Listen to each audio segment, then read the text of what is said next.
Finally, after getting my overall recording issues fixed up, we are back with a better late than never weekend wrap of an insane round 21. So I say we waste no time and let's get into it. The first game that we will have a look at today is North Melbourne versus Richmond. And I'm not going to spend enough time on this one. The main hey, I want to get something for this. It was the time-honoured battle for the spoon and the likely battle for the number one draft pick that we had going on at Marvel Stadium to open up this slate. And overall, Richmond had a lot of players back. They had Bolden back, Martin finally, Dustin Martin came back, and overall their list was looking way better than North Melbourne on paper. But ultimately, I felt like Richmond started off really well. I thought their midfield pressure was on. I thought North Melbourne weren't taking advantage of their opportunities with their forward line and their attacking core, and overall I just thought that Richmond's pressure, which hadn't been there for so many games this year, was on point to begin this one. But as the game went on, I felt like North Melbourne really started to take the opportunities that they were being given to them. I thought guys like Harry Sheezel started to really take over this game. And North Melbourne's dominance in the midfield, an area which they had clear advantage of on Richmond, I thought won them this game ultimately. So, and it just was a key factor as Richmond, with their ruck issues and their midfielders not being clearly to the class where they had at one point. They just couldn't take a hold of North Melbourne, and they couldn't score properly through their forward line, which was a big problem. So ultimately, Richmond had a late fight back in the last quarter and tried their best to get into the game, but North Melbourne's grit, determination, want for the football, their midfield dominance ultimately shone through in the end, and they won by 17 points. Also didn't help for the Tigers kicking 10-17 to be a black in the inaccuracy trials. So ultimately a good win for North Melbourne, their fourth win of the season, which is more than they've had in 22 and 23. So they're getting work on, and they're coming back into this, and for Richmond just adds to what's been a very rough season, and likely for the first time since 2007, this bad boy will unfortunately be in their possession, the wooden spoon. Enjoy the number one draft pick. You're gonna need it, and I will talk about a big reason why at the end of the episode. Alright, let's just get rid of that. No, it's not. Alright, next game was Adelaide versus Geelong at GMHBA Stadium, and going into it, the main thought was Cats will win this.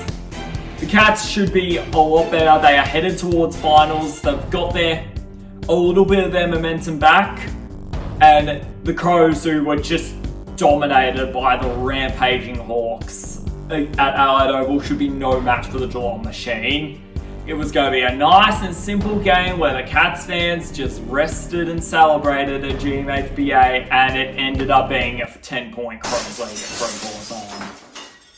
Yeah, this game isn't what people expected it would be. I thought the Crows' pressure was stronger early on. I thought their midfielders were really making a laugh out of the Cats midfielders, really showing an area that they need to work on. And I overall thought that their defending core was playing really well as well. But there was one player in the fourth quarter who I thought started the charge for Geelong, and one player who single-handedly won this game for the Cats. Jeremy Cameron. This man, when he's on, is a machine, and it might be one of the best forwards in the comp when he's on, and he showed it big time. With 6 goals and 2 amazing ones in the last quarter, including an absolutely crucial goal to officially seal the game for Geelong. which was just so exciting and exhilarating to watch. And overall, the Crows just having no answers for him in the defense, no matter who they put on him. Like Barton, Henry, Murphy, just absolutely won this game. And it ain't the first time which I feel like a team's defensive assignment against Jeremy Cameron lost them the game. Just look at Isaac Quaynor. Look at Graham Craping and Isaac Quaynor against him. Another clear reason. So even though like Geelong, I think still has a lot to work on. They still have a little bit to work on in this campaign the way it's going, if they want to be a legitimate threat for the finals. But one thing that everyone's going to have to watch out for in the finals, if you don't guard Jeremy Cameron well, if you don't have the right game plan for Jezza, you're going to lose. It's that simple. He can tear open games quickly, and he can break your heart quickly as well. So as Adelaide learnt, unfortunately, very quickly in their game. Oh yeah, and one reason why this was so big for the Cats to win, a win would have put them in this like big like muddle for the 8 with like 3 rounds to go. A win would have put them in serious danger of missing, but I think them winning this with West Coast coming up in the final round, I think they're going to make it. I think they're a calm lock to get into the 8 now, and their hopes for top 4, that crucial top 4 advantage in the finals, are still well and truly alive. Big weeks to play for around seeding for the Cats, and to get this win, they just needed to get was big for them. Now we get to the big Saturday night clash of the round. And games on this channel I don't think get much bigger than Collingwood v Carlton. And it doesn't get much bigger when a legend is celebrating his 400th game, Scott Pendlebury.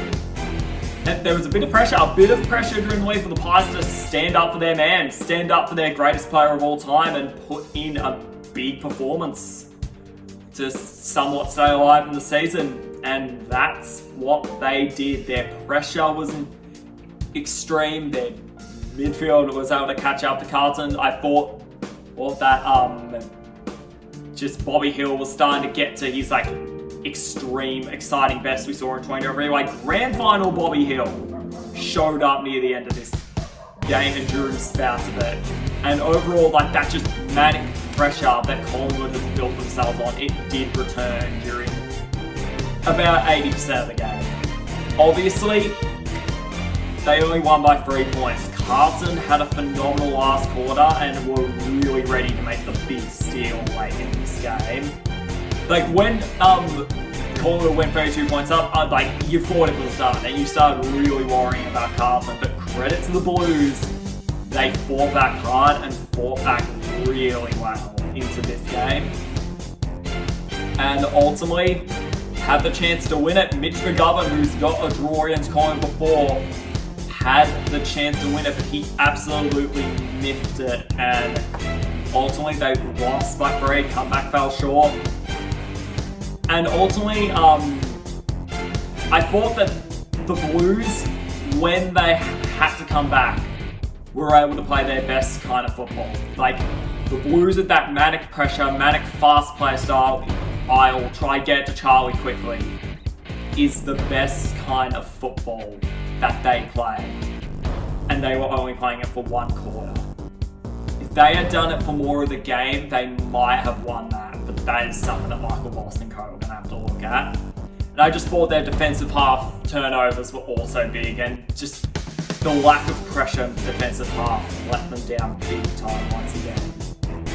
So for Collingwood, they salute one of the greatest of all time. They salute Scott Pendlebury in a phenomenal way and keep the small, very, very slim chances of a finals berth alive. Keep it alive.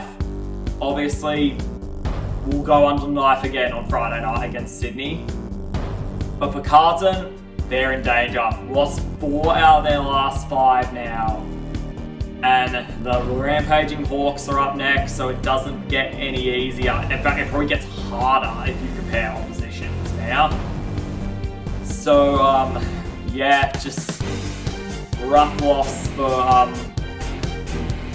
Carlton, and these next 3 weeks are going to be big because there are some serious 2022 comparisons coming up about this team at the moment. The next game at Adelaide Oval was Port Adelaide versus Sydney, and this game went the way no one was expecting.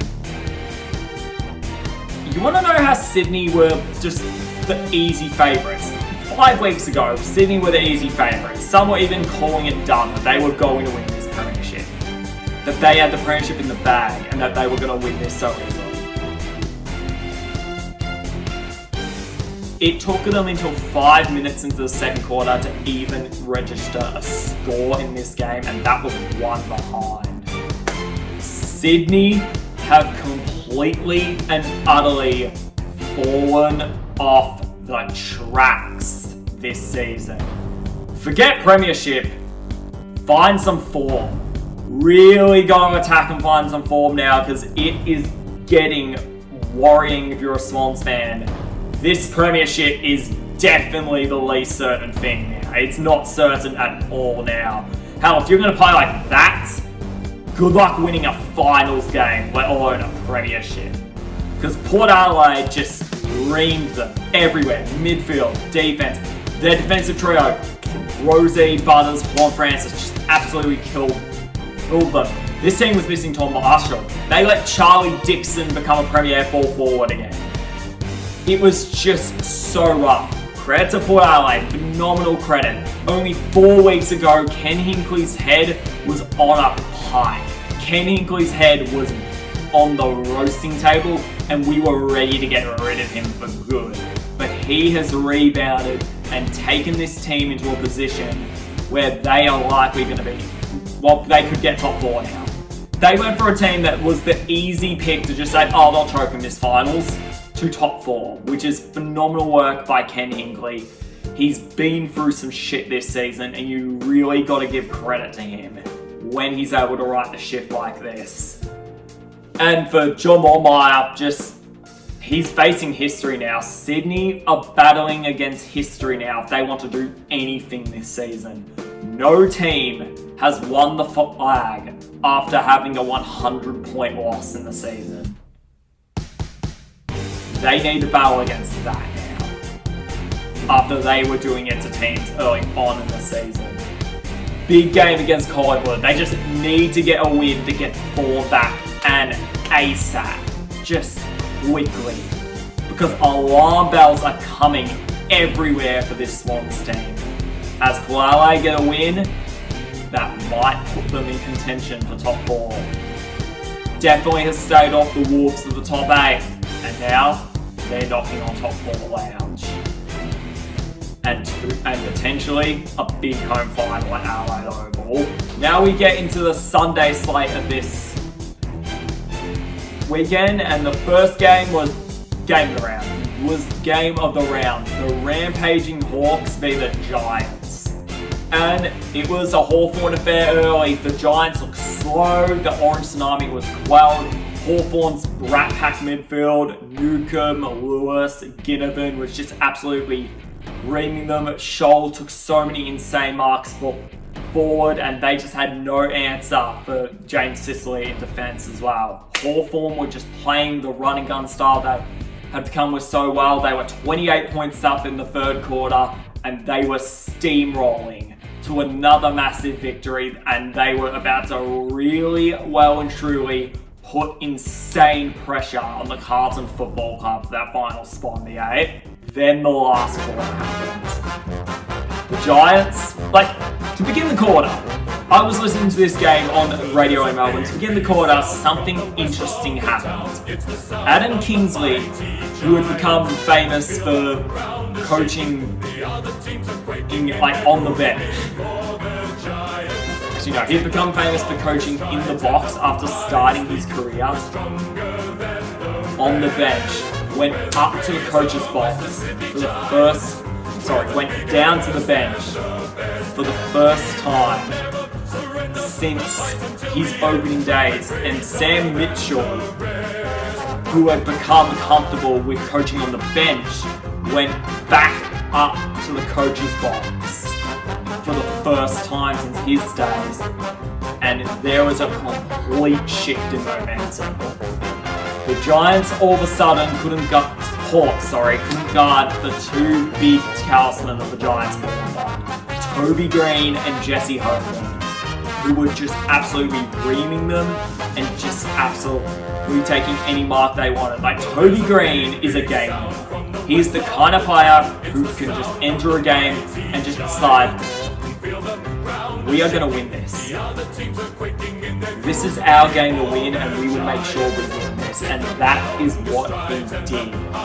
And the Hawks, to their credit, kept finding that, but I thought the Giants just relentless pressure in the midfield, defense.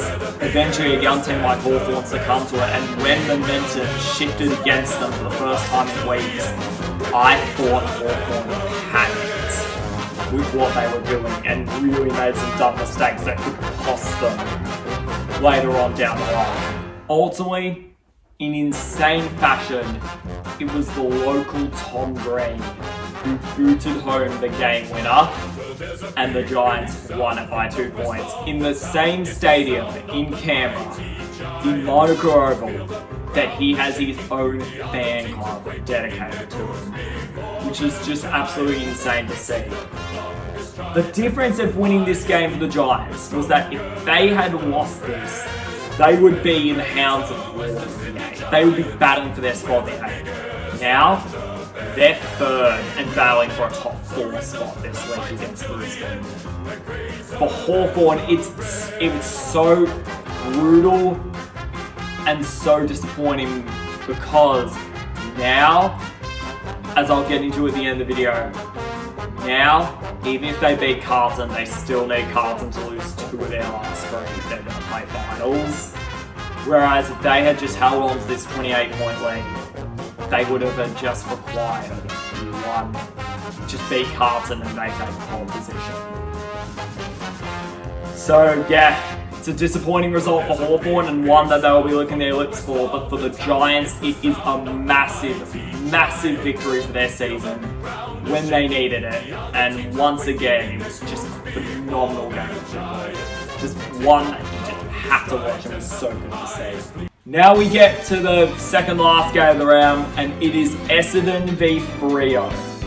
Essendon, they've been the whipping boys of the AFL last few weeks. Their performance against St Kilda in particular was gutless and horrendous, and they had just been copping the flack of it over and over and over again for another season that looked like it was going downhill. Freo are the dark horses. Freo are a team that just keeps getting wins and just keeps doing what they are doing to potentially put themselves in the race. And despite a good start by Essendon, this continued.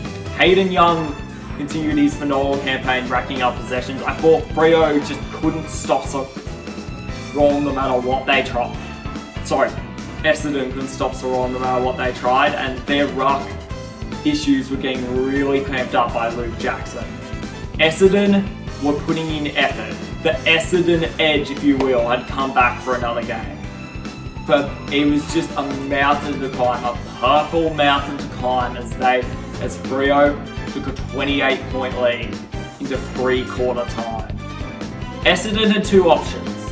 1, basically lie down and officially call the season.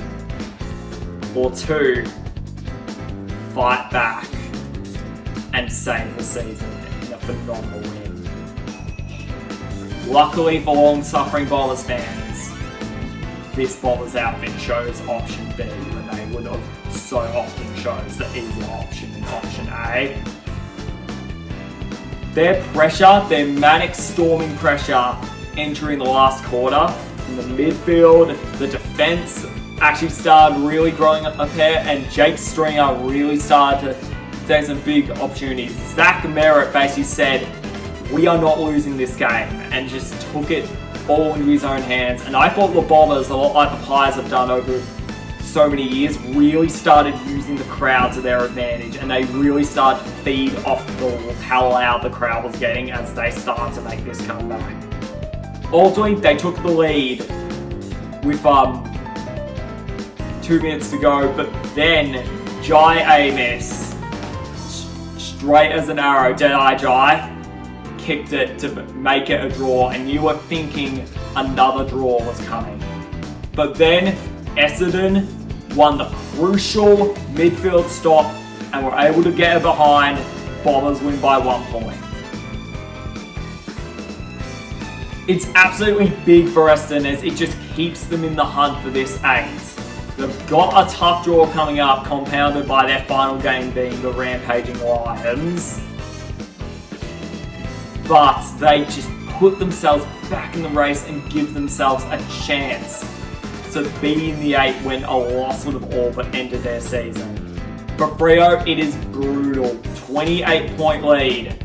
Had the game all in their hands and just couldn't end it. Just was overrun by the Essendon Edge in the last quarter, and now it is likely that the final spot in top 4 will come down to the final game against Port Adelaide, when they could have begun the rocket up in that last quarter.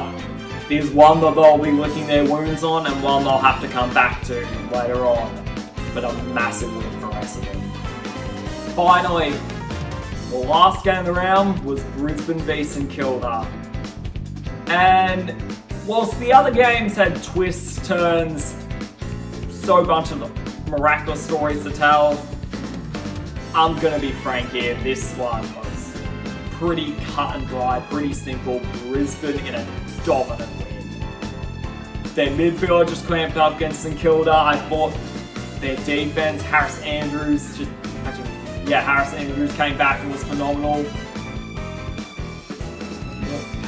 I thought Lachie Neale once again just got so much of the football and really just compounded the chance that he might seriously win an Brownlow medal. And Joe Danaher up forward, Josh Bell had no answer for, and he, I think, cemented another All-Australian jacket with this. And the Brisbane Lions, after being dead at one point this season, have won 9 in a row, and they have cemented themselves as the premiership favourites heading into the finals, I reckon. It is a phenomenal job by Chris Fagan, the best coaching job I've ever seen him do. And the guys they had to block through all the injuries early on are starting to become key factors of why they are doing this.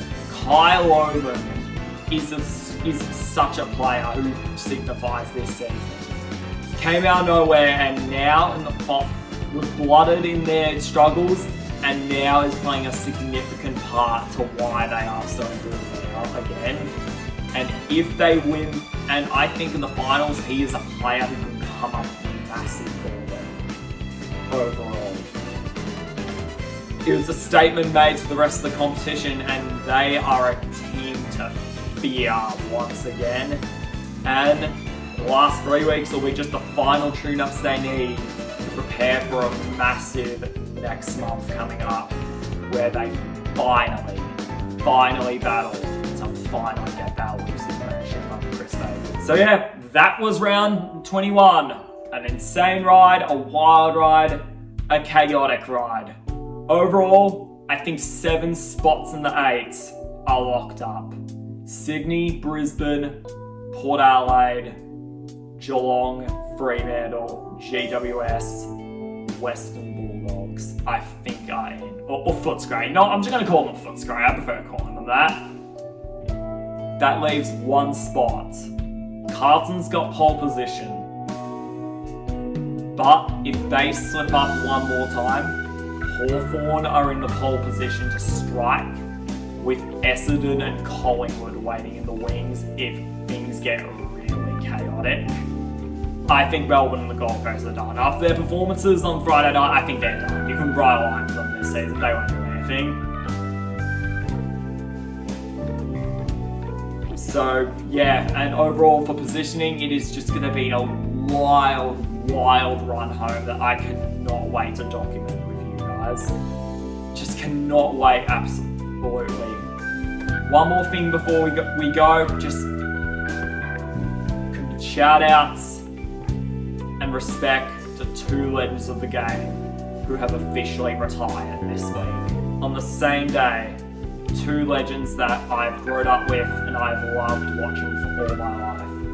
Tom Hawkins and Dustin Martin. Remember the memories you guys have given us, and you guys have been phenomenal servants. And we have loved everything you've done. Enjoy retirement and enjoy the Australian Football Hall of Fame when it eventually comes for you guys. And for every other footy fan, get ready for a massive round 22. If this was Mario Party, we're in the final 2 turns of the regular season. Get